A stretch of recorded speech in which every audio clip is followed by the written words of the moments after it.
আসসালামু আলাইকুম সম্মানিত ভিউয়ার্স, আরও একবার স্বাগতম আপনাদেরকে তন্ত্রমন্ত্র বিষয়ক চ্যানেলে। ভিউয়ার্স, আমাদের আজকের আলোচনার বিষয় হচ্ছে কোনো নারী বা কোনো মহিলা বিবাহের প্রস্তাব আসে, ছেলে পক্ষ দেখতে আসে, ছেলে পক্ষ দেখে ভালো মন্দ কিছু জানায় না, তারা এটা বলে যায় যে আমরা বাড়িতে গিয়ে জানাবো।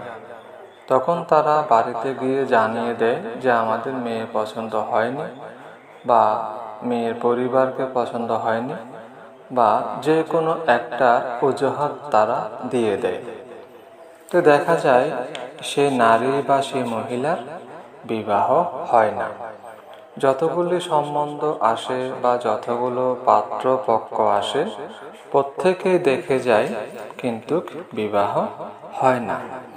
এক্ষেত্রে আপনারা স্ক্রিনে দেওয়া যে নকশা বা তাবিজ বা তদবিরটি দেখানো হচ্ছে, এটি নিয়ম অনুসারে ব্যবহার করলে যে পাত্র দেখতে আসবে সেই পাত্রের সাথে সেই কন্যার বিবাহ হবে, এতে কোনো সন্দেহ নেই।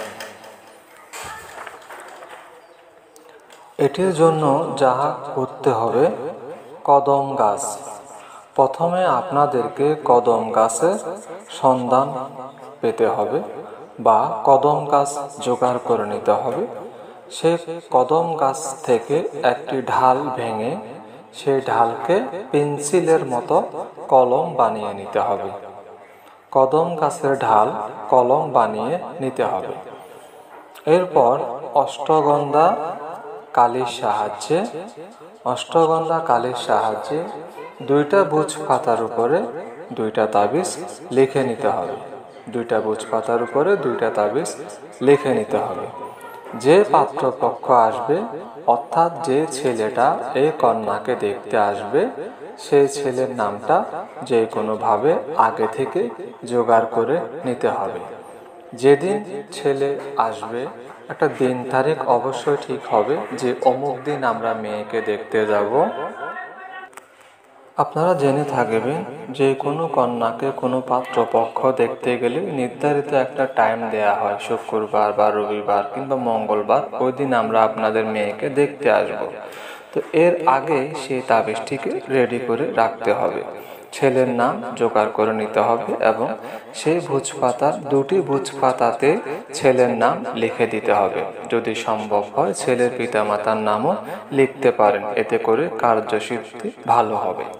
যদি আপনি ছেলের পিতামাতার নাম সংগ্রহ করতে না পারেন, তাহলে শুধুমাত্র ছেলের নামটাই দুটো তাবিজে লিখে নেবেন।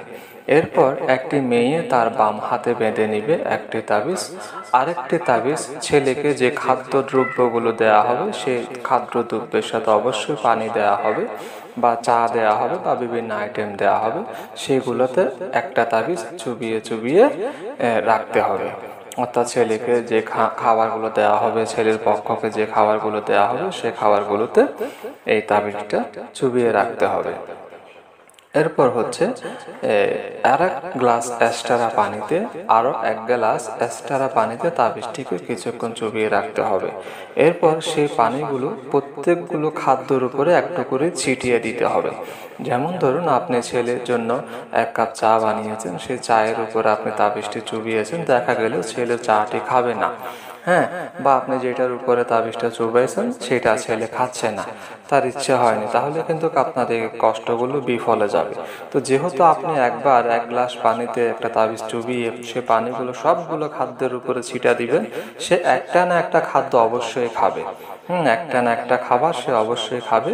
আর যখনই সে খাবে, দুটো তাবিজের প্রভাবে সেই মেয়ের সাথে সেই ছেলের জোড়া লেগে যাবে, এতে কোনো সন্দেহ নেই।